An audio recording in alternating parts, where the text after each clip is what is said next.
இது எல்லாருக்குமே தெரியும். இந்த ஃபர்ஸ்ட் காப்பி போன்ல வந்துச்சு, கம்ப்யூட்டர்ல வந்துச்சு, இப்போ சாப்பாட்லயும் வர ஆரம்பிச்சிருச்சு. என்னங்க எனக்கு ஒண்ணுமே புரியலையா?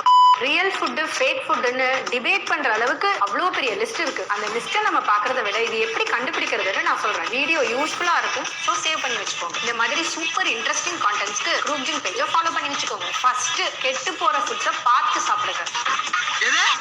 கெட்டு போன ஃபுட்ஸை சொல்லலைங்க, கெட்டு போகக்கூடிய ஃபுட்ஸ். நேச்சுரலான ஃபுட்டுக்கு லைஃப் ஸ்பேன் ரொம்ப கம்மி, ஸோ அது ஆப்வியஸா சீக்கிரமே கெட்டு போயிடும். எக்ஸாம்பிள், ஒரு ஆப்பிள் எடுத்து ஒரு டேபிள்ல வச்சு பாருங்களேன், ஒரு வாரத்துக்குள்ள அது அப்படியே கருப்பாகி சுருங்கி காணாம போயிடும். பட் அதே ஒரு பர்கர் எடுத்து பக்கத்துல வச்சு பாருங்க, என்னடா 1 வீக் ஆகியும் ஒண்ணுமே ஆகலன்னு ஆச்சரியப்படுவீங்க. ஏன்னா ரியல் ஃபுட்ல மைக்ரோ ஆர்கானிசம்ஸ் அட்ராக்ட் ஆகும். ரெண்டாவதா, எந்த ஃபுட் எல்லாம் ஃபார்ம்ல இருந்து டைரக்டா உங்க கிச்சனுக்கு வருதோ அதெல்லாம் ரியல் ஃபுட்ஸ். அண்ட் எந்த ஃபுட் எல்லாம் ஃபார்ம்ல இருந்து ஃபேக்டரிக்கு போயிட்டு ஹெவியா ப்ராசஸ் ஆகி பேக் பண்ணி வருதோ அதெல்லாம் ஃபேக் ஃபுட்ஸ். இன்னைக்கு ரியல் மேங்கோ ஜூஸ்னு விற்கிற ப்ராடக்ட்ல ஆரம்பிச்சு குழந்தைங்க ஃபேவரட்டா விரும்பி சாப்பிடுற சிப்ஸ், சாஸ், இது எதுவுமே ரியல் ஃபுட் இல்லைங்க, ரியல் ஃபுட் தான். நம்பர் 3, டிவி கமர்ஷியல் ஆட்ஸ்ல ப்ரமோட் பண்ற ஃபுட்ஸ் எல்லாம் தயவு செஞ்சு அவாய்ட் பண்ணுங்க. யாராவது ப்ரொக்கோலி இல்லைன்னா மஷ்ரூம் ஆட்ஸ்ல பாத்திருக்கீங்களா? இல்ல தானே? ஏன்னா இதெல்லாம் ரியல் ஃபுட்ஸுங்க, ஆட்ல எல்லாம் வராது. அண்ட் இப்படி ப்ரமோட் பண்ணக்கூடிய நிறைய ப்ராடக்ட் கண்ணுக்கு வேணா அட்ராக்டிவா குளிர்ச்சியா இருக்கும், ஆனா உடம்புக்கு தேவையான எந்த சக்தியுமே கொடுக்க போறது கிடையாது. ஸோ அதிகமா பேக்கேஜ்டு ஃபுட்ஸ் இல்லைன்னா ப்ராசஸ்டு ஃபுட் சாப்பிடக்கூடிய உங்க ஃப்ரெண்ட்ஸுக்கு இந்த வீடியோவை ஷேர் பண்ணி ரியல் ஃபுட்டை எடுத்துக்கடா, இந்த ரியல் ஃபுட்டை அவாய்ட் பண்ணுடான்னு சொல்லுங்க.